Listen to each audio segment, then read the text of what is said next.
Assalamualaikum warahmatullahi wabarakatuh. Salam sejahtera untuk kita semua. Perkenalkan, nama saya Alfiah Nur Aulia. Saya mahasiswa Universitas Muria Kudus, jurusan Sistem Informasi.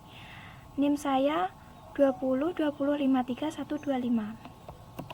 Di sini saya akan menyampaikan materi presentasi yang berjudul Dasar Akuntansi yang diampu oleh Bapak Dosen Arif Setiawan. Di sini tujuan yang pertama, menguraikan karakteristik sebuah perusahaan. Yang kedua, menguraikan peran akuntansi dalam perusahaan. Yang ketiga, menguraikan pentingnya etika bisnis dan prinsip-prinsip dasar perilaku yang etis. Yang keempat, menguraikan profesi akuntansi. Yang kelima, mengikhtisarkan perkembangan prinsip-prinsip akuntansi dan mengaitkannya dengan praktik akuntansi. Yang keenam, membuat persamaan akuntansi dan menjelaskan setiap unsur dalam persamaan tersebut. Yang ketujuh, menjelaskan bagaimana transaksi bisnis dapat dinyatakan dalam perubahan-perubahan yang terjadi pada 3 unsur dasar persamaan akuntansi. Yang kedelapan, menguraikan laporan keuangan perusahaan, perseorangan, dan menjelaskan bagaimana laporan-laporan tersebut saling berhubungan. Yang kesembilan, menggunakan rasio kewajiban terhadap ekuitas pemilik untuk menganalisis kemampuan bertahan perusahaan dalam kondisi bisnis yang buruk. Yang pertama, jenis-jenis perusahaan. Di sini jenis-jenis perusahaan ada perusahaan manufaktur. Contohnya perusahaan Honda. Perusahaan Honda ini produknya adalah mobil dan motor. Perusahaan Intel produknya adalah komputer. Perusahaan Boeing produknya adalah pesawat terbang. Perusahaan Nike produknya adalah sepatu dan pakaian olahraga. Perusahaan Coca-Cola produknya adalah minuman. Perusahaan Sony produknya adalah barang elektronik. Selanjutnya perusahaan dagang. Perusahaan dagang di sini dicontohkan perusahaan Carrefour. Produknya yang dijual adalah barang kebutuhan sehari-hari. Perusahaan Gas Station, dia menjual mainan. Perusahaan Electronic City menjual barang-barang elektronik.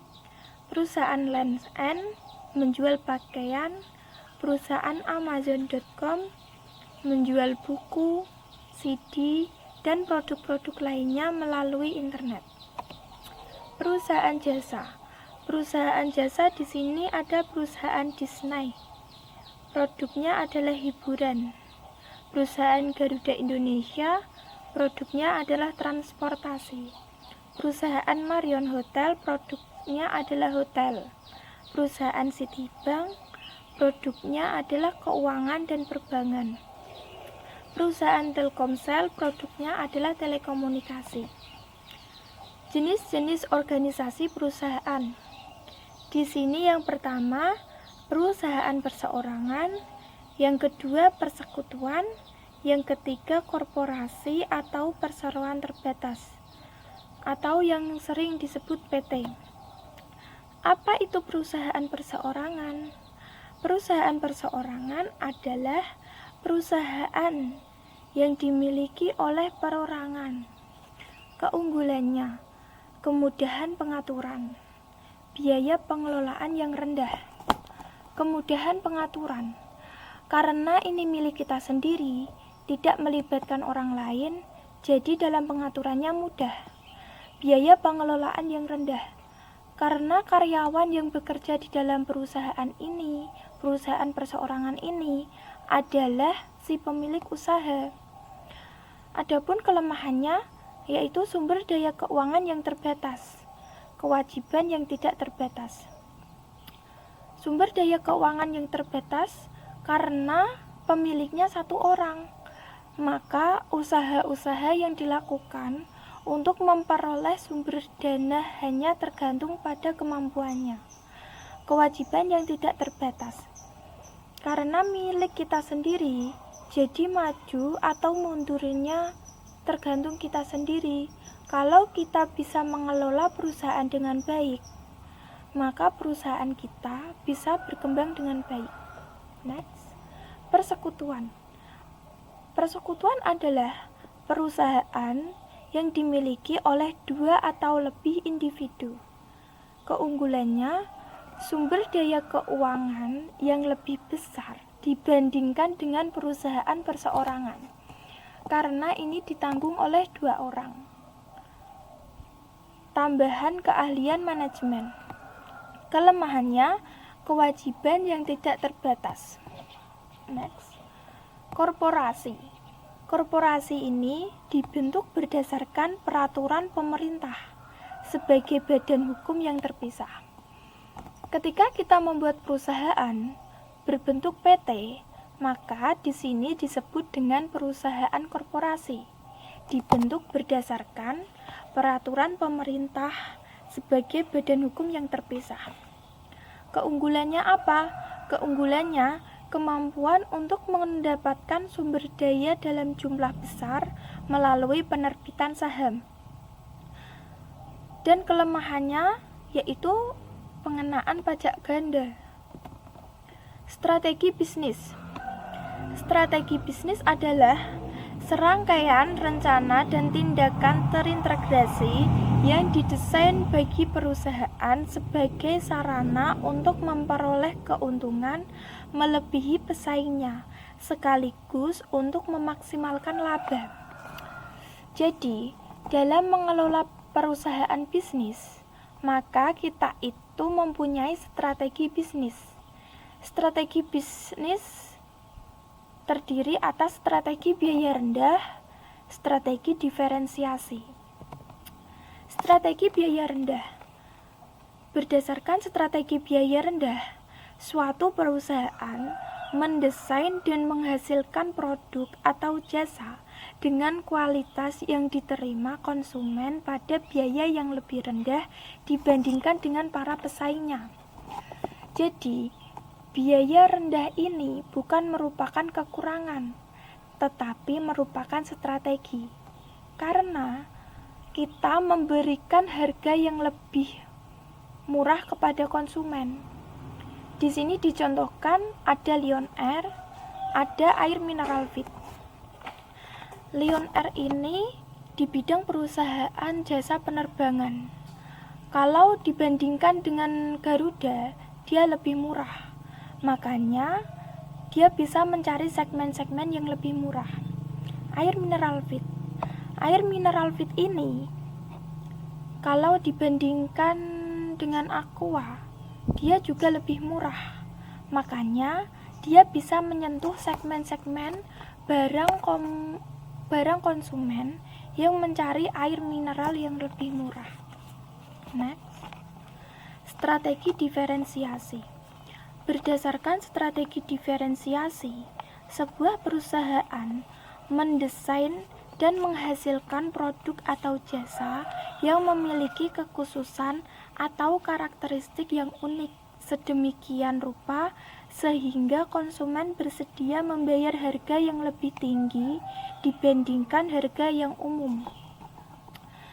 Dia ini strategi menjual produk yang lebih mahal karena dia menjual kualitas. Di sini menghasilkan produk atau jasa yang memiliki kekhususan atau karakteristik yang unik, maka dia layak dibayar yang lebih mahal. Contohnya ada desainer Bian, ada Electrolux. Ini adalah merek alat-alat rumah tangga yang terkenal lebih mahal dalam harganya. Next, rantai nilai sebuah perusahaan. Rantai nilai adalah cara yang dilakukan perusahaan untuk memberi nilai tambah bagi pelanggannya melalui pemrosesan input menjadi produk atau jasa. Di sini dari input masuk proses bisnis, lalu masuk produk atau jasa, atau nilai pelanggan. Pihak-pihak yang berkepentingan. Pihak-pihak yang berkepentingan terhadap perusahaan adalah perorangan atau entitas. Entitas itu kumpulan yang mempunyai kepentingan dalam menentukan kinerja perusahaan. Proses penyediaan informasi. Yang pertama, mengidentifikasi pihak-pihak yang berkepentingan. Pihak berkepentingan ada internal, ada eksternal. Internal bisa pemilik, bisa manajer, bisa karyawan. Sedangkan eksternal bisa pelanggan, bisa kreditor, bisa pemerintah. Di sini pihak eksternal menilai kebutuhan informasi dari pihak-pihak yang berkepentingan. Dari sini bisa didapatkan menilai kebutuhan informasi dari pihak-pihak yang berkepentingan. Proses penyediaan informasi yang ketiga yaitu mendesain sistem informasi akuntansi untuk memenuhi kebutuhan pihak-pihak yang berkepentingan. Di sini membentuk sistem informasi akuntansi. Jadi, sistem ini untuk mencatat proses bisnis termasuk keuangan adalah sistem informasi akuntansi. Di sini mencatat data ekonomi berkaitan dengan aktivitas dan peristiwa bisnis. Yang kelima, menyusun laporan keuangan untuk pihak yang berkepentingan. Di mata kuliah ini, dasar akuntansi memberitahu apa itu sistem informasi akuntansi. Jadi, sistem informasi akuntansi itu sistem yang digunakan untuk mengolah laporan keuangan, khususnya laporan keuangan perusahaan dari neraca, saldo, rugi atau laba, laporan keuangan, dan lain-lain. Laporan keuangan ini disusun menggunakan sistem informasi akuntansi. Next, etika bisnis. Prinsip moral yang menjadi dasar bagi perilaku yang etis. Yang pertama, hindari pelanggaran etika yang kecil. Dalam berbisnis itu, ada etikanya atau ilmunya yang mempelajari etika bisnis. Yang kedua, pusatkan perhatian pada reputasi jangka panjang. Jadi, kalau kita berbisnis itu, yang pertama, hindari pelanggaran etika yang kecil. Yang kedua, pusatkan perhatian pada reputasi jangka panjang. Yang ketiga, bersiaplah menghadapi konsekuensi yang kurang baik bagi diri Anda bila berpegang pada perilaku yang etis. Profesi akuntansi. Akuntansi yang bekerja pada perusahaan bisnis atau organisasi nirlaba itu disebut sebagai akuntansi swasta. Akuntan dan stafnya yang memberikan jasa akuntansi berdasarkan honor disebut sebagai akuntan publik. Prinsip-prinsip akuntansi yang berlaku umum. Yang pertama, konsep entitas usaha. Konsep ini mengharuskan agar aktivitas usaha dicatat sebagai terpisah dari aktivitas pihak-pihak yang berkepentingan. Jadi, di prinsip akuntansi ini dipisah antara entitas usaha milik perusahaan dan milik pribadi atau pihak-pihak yang berkepentingan. Yang kedua, konsep biaya. Konsep biaya adalah dasar untuk mencatat harga pertukaran atau biaya akuisisi dalam catatan akuntansi. Dalam konsep biaya ini, harus semuanya tercatat keluar masuknya uang agar di sini terlihat jelas rugi labanya. Yang ketiga, konsep objektivitas. Konsep ini mengharuskan agar catatan dan laporan akuntansi didasarkan pada bukti yang objektif. Objektif itu berdasarkan data. Jadi datanya harus jelas. Konsep ini mengharuskan agar catatan dan laporan akuntansi didasarkan pada bukti yang objektif, yang jelas. Yang keempat, konsep unit pengukuran. Konsep ini mengharuskan data ekonomi dicatat dalam satuan mata uang. Mata uang tertentu, karena di sini mata uang rupiah. Jadi dalam pembuatan laporan keuangan, kita harus mencantumkan nilai mata uang kita. Nilai mata uang kita ini dalam rupiah atau dolar. Terima kasih. Sekiranya segini dulu. Terima kasih, sekiranya segini dulu. Semoga bermanfaat. Wassalamualaikum warahmatullahi wabarakatuh.